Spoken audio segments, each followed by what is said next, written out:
અમે જેને જોવા આવ્યા છે અમારા ભાભી જમાઈ નથી દેખાતા. આવી જશે એ પણ આવી જશે. ઉત્સુકતાને કાબુમાં રાખો. તમે લોકો જશો ને એ પહેલા તો આવી જ જશે. અમારે જવું તો પડશે જ, કારણ કે અહીંથી સીધા જ્વેલર્સને ત્યાં જવું છે. હજી કઈ કામ થયું નથી. ક્યાંય નથી જવાનું. અહીંયા આવવાનું તમારી ઈચ્છાથી, પણ જવાનું અમારી ઈચ્છાથી. એ તો તમને ખબર જ છે ને.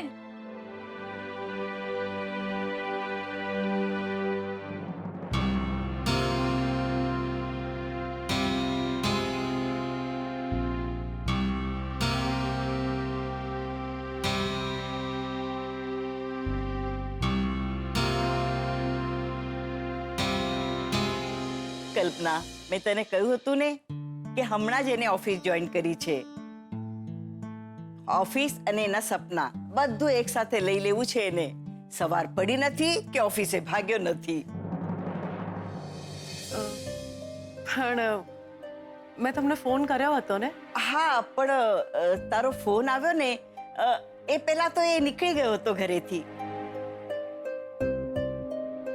શું છે ને, મમ્મીની ઈચ્છા તમને ના પાડવાની નહોતી, એટલે મેં પણ કહ્યું કે બોલાવી લે એમને. આપણે બેસીશું, વાતો કરીશું. ત્યાં સુધી એને પણ ફોન કરીને બોલાવી લઈશું. મમ્મી, ફોન લગાડને એને. એક કામ કરો ને, તમે જ ફોન કરો. તમે કહેશો ને તો એ જલ્દી આવી જશે. હા, અને એને કહો કે એની થવાવાળી અર્ધાંગીની આવી છે. એવો દોડતો દોડતો આવી જશે.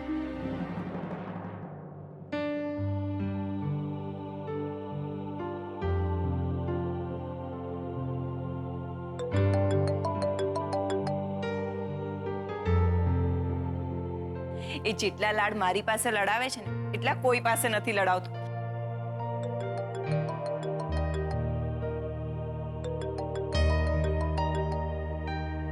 બે દિવસથી મારી પાછળ પડ્યો હતો.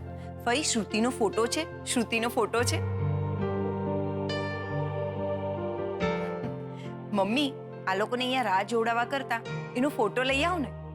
ઓહ, નોટ બેડ આઈડિયા. આપણે ફોટોથી શરૂઆત કરી શકીએ.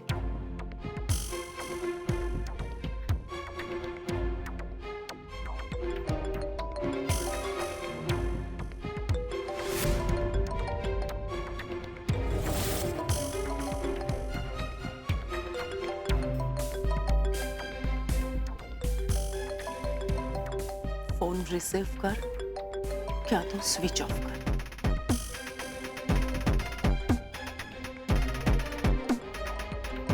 લઈ લે બેટા, વાંધો નહીં.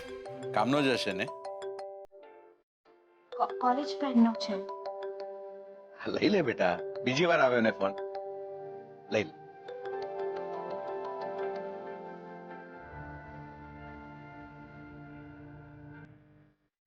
ઓહ, કૈલાશ. હેલો. હેલો શ્રુતિ, તું ફોન કેમ નથી ઉપાડતી? કોઈ ટેન્શન છે? હું મમ્મી પપ્પા સાથે છોકરાના ઘરે આવી છું. છોકરાના ઘરે? કયા છોકરાના? જેની સાથે મમ્મીએ મારા મેરેજ ફાઇનલ કર્યા છે. વોટ? અરે પણ આપણે મળવાનું હતું ને. Don't worry, I'll manage. Sure? હા, અહીંયાથી નીકળીને હું સીધી આવી જઈશ. Okay, and take care. Shruti બેટા, જો.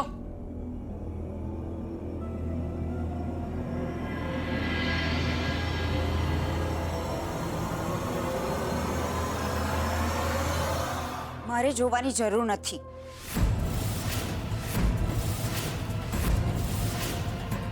એટલે શ્રુતિ બેટા, જરા ખુલીને વાત કર. છોકરાનો ફોટો જોવાની જરૂર નથી તમારી લાડલીને. મા બાપ જે નક્કી કરે એ final. Right Shruti? No, that is not right.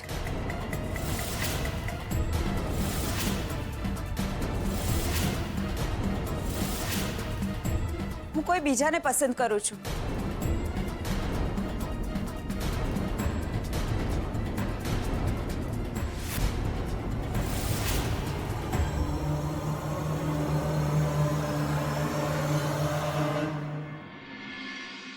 છબીલ, તારા ફોનમાં અમારો ફોટો પાડ ને.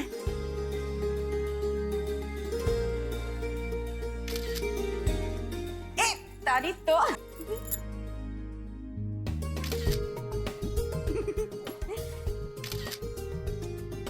પછી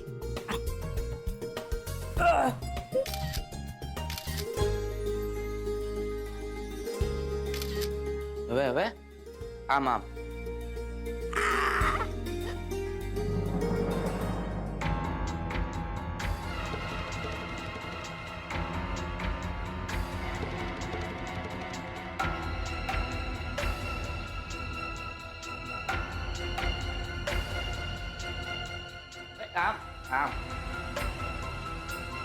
રાખજો.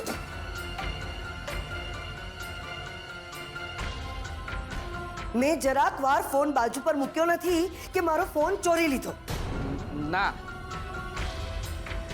એ તો ખાલી જ ફોટો પાડવા માટે. એને ચોરી જ કહેવાય. તારા બાપ દાદાએ પણ આટલી સારી વસ્તુ કોઈ દિવસ પોતાના હાથમાં પકડીને જોઈ છે આજ સુધી?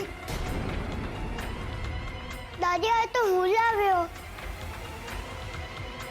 શંભુ બેટા તું અત્યારે વચ્ચે નહીં બોલ. સાચું કહું છું દાદી. અને આ શું? તે હજી નવા કપડાં પહેર્યા નથી? ઘરમાં પ્રસંગ છે ખબર છે ને તને? દાદી ખાલી એક ફોટો. ના હમણાં નહીં. જા જા જઈને પહેલા નવા કપડાં પહેર. જા.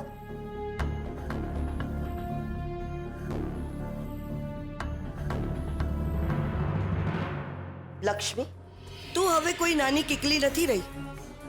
આવી બધી ભવાઈમાં રસ લે છે તું?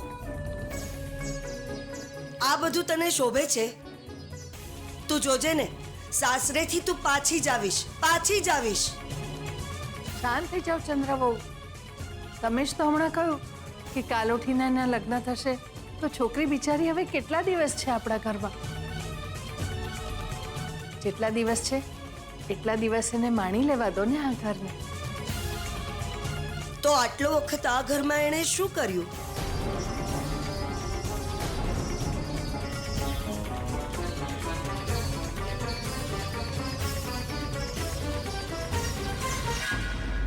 સાસુમાં તમે બધી વાતમાં વચ્ચે વચ્ચે પડવાનું રહેવા દો.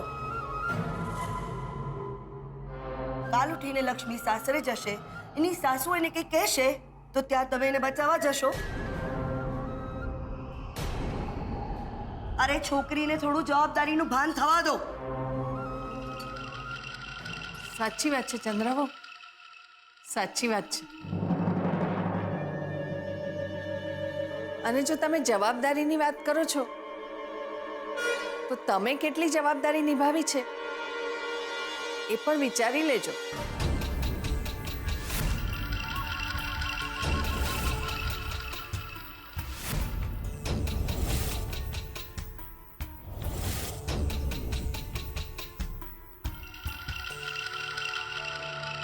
વાહ, બની ગયા તમે મારા સાસુ. મારી લીધા ને મને મેણા. તમારા મનમાં શાંતિ થઈ ગઈ ને?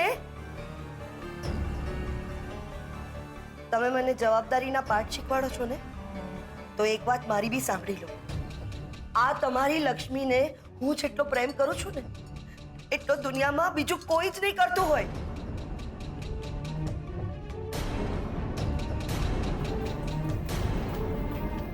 મેં એને મારા બધા સોનાના દાગીના આપી દીધા.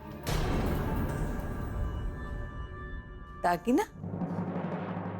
કયા દાગીના? શેના દાગીના? અરે મારા દાગીના, સોનાના દાગીના. સુજાતાને કીધું તું આપવા માટે એને. સુજાતા વોવે અમને કંઈ આપ્યું નથી. શું?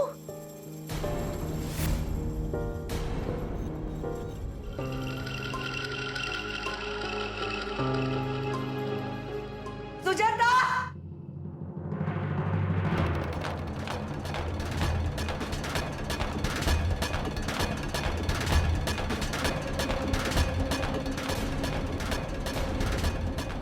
શ્રુતિ, અમે તને એટલા માટે અહીંયા નહોતા લાવ્યા કે તું અમને નીચું દેખાડે. કલ્પના, નથી સાંભળવું મારે કંઈ. યસ, મને ખાતરી જ હતી મમ્મીનો આ જ જવાબ હશે. મારી વાત છે ને, ક્યાંથી એ સાંભળે? એને તો બસ હિટલર બનીને રહેવું હોય, હું કહું એટલે તમે જાગી જાઓ, હું કહું એટલે તમે સૂઈ જાઓ. અને હવે તો નવું દૂધ માંડ્યું છે. હું કહું એટલે તમે પરણી જાઓ.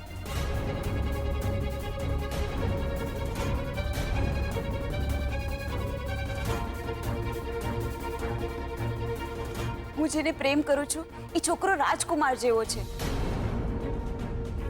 મારે એની સાથે જ લગ્ન કરવા છે. હું મરી જઈશ પણ લગ્ન તો એની સાથે જ કરીશ.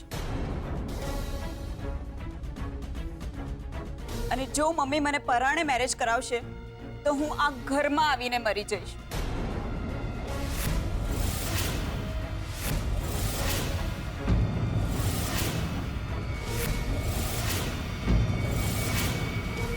શ્રુતિ, તારા મા બાપના પ્રેમ અને લાગણીનો આવો બદલો આપીશ તું? પણ મમ્મી, કોઈને એવો પ્રેમ પણ ના કરાય કે એ ગુંગળાઈને મરી જાય. Will you please shut up? દાદાગીરી જે વાતમાં સારી લાગે ને એમાં જ સારી લાગે. નાની હતી ત્યારે બદામવાળા દૂધ માટે દાદાગીરી કરતી તો સારી પણ લાગતી ને એમાં તારી ફિલિંગ્સ પણ દેખાતી. પણ લગ્ન માટે તમે જે આ કરી રહ્યા છો એમાં તમારી લાગણી નહીં, જો હુકુમી વધારે લાગે છે.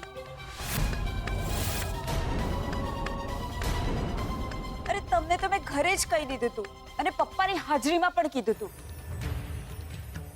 કે મને કોઈ પસંદ છે.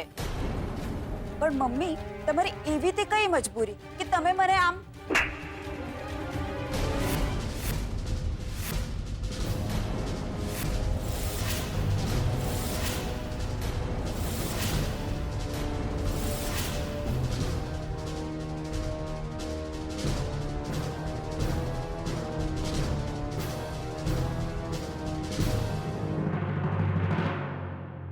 આવી જ રીતે તમે મારો અવાજ દબાવતા આવ્યા છો.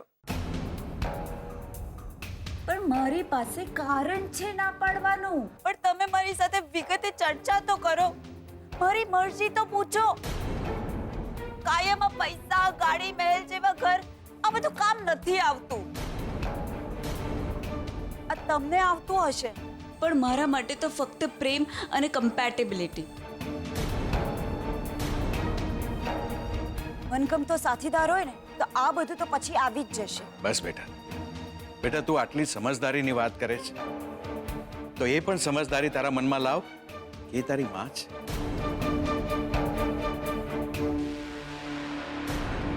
કલ્પના, હજી મોડું નથી થયું. બધા સાથે બેસી જઈએ. મહેતા અંકલથી કાંઈ છૂપું નથી. જુઓ કૈલાશ અને કલ્પના, તમે બિલકુલ ક્ષોભ ન અનુભવશો કે આ બધું અમારી નજર સામે ઘટી રહ્યું છે. 20 વર્ષ પછી 20 વર્ષ પછી આપણે એક થવા જઈ રહ્યા છીએ તો થઈશું જ.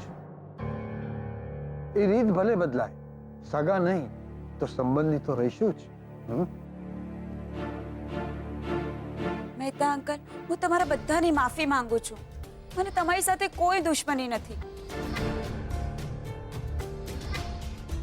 મને મારા મનગમતા સાથીદાર સાથે મારી જિંદગી જીવવા મળે એટલી જ મારી ઈચ્છા છે.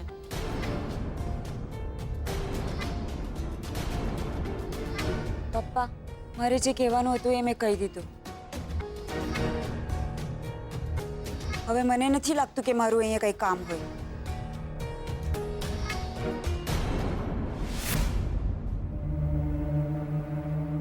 જવા દે મમ્મી. સુજાતા, પેલા સોનાના દાગીનાનો ડબ્બો લઈને આવજે.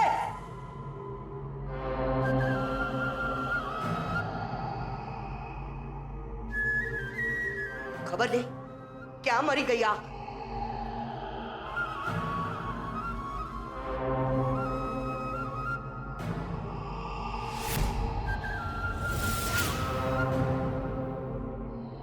તને આવતા કેમ આટલી વાર થઈ?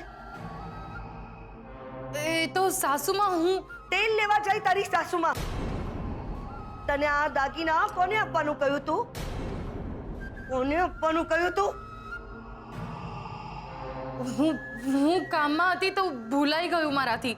અને આ પણ ક્યાંય દેખાણી નહીં પછી. તો હવે તને દેખાઈ ગઈ છે ને? હું તને એક લાફો મારું ને એ પહેલા લાવ દાગીનાનો ડબ્બો. જા અહીંયાથી.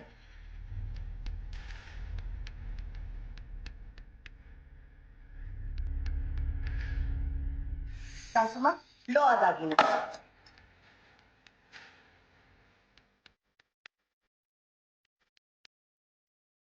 પણ આ તો અને હા, આજ પછી મને કોઈ દિવસ મારી જવાબદારીઓ સમજાવતા નહીં. સમજ્યા?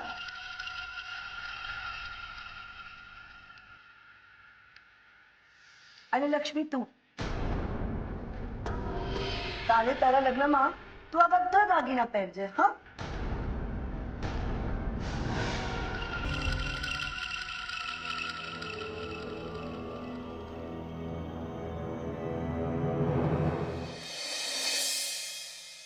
ઓ તારી કાગડો રામ બોલ્યો.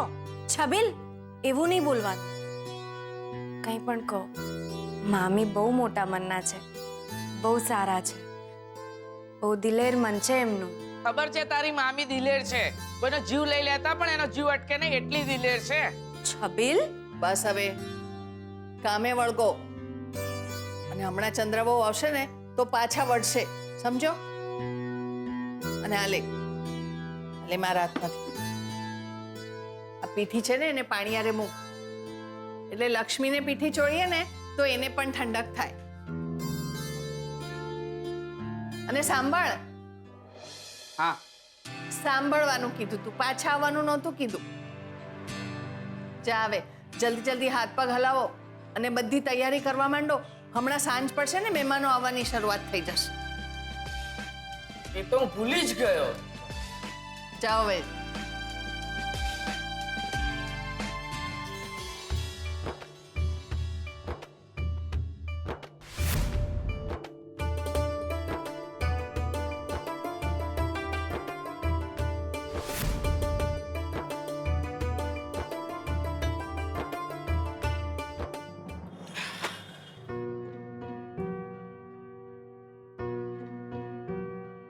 ઓ મેન, જલ્દીમાં મંગળસૂત્ર લાવવાનું જ રહી ગયું. અને હવે પાછું જવાનું. અને બધા પ્રોબ્લેમ્સ મારી સાથે જ કેમ થાય છે?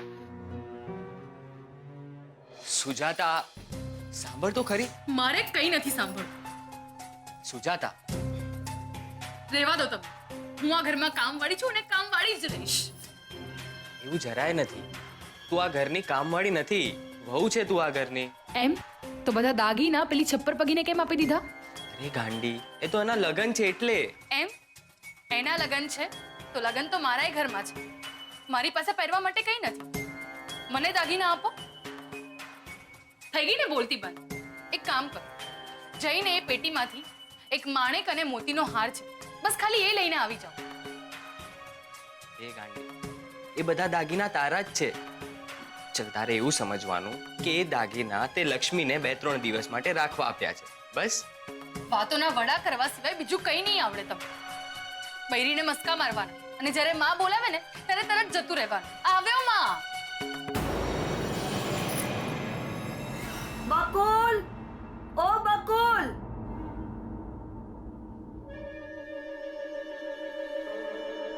આવ્યો માં.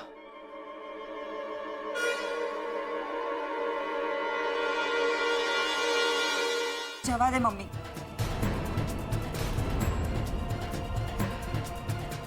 જવા દે કલ. જરૂરી નથી કે સંતાનો તમારી ઈચ્છાઓનું પગલું છણ્યું બને. જવા દે એને.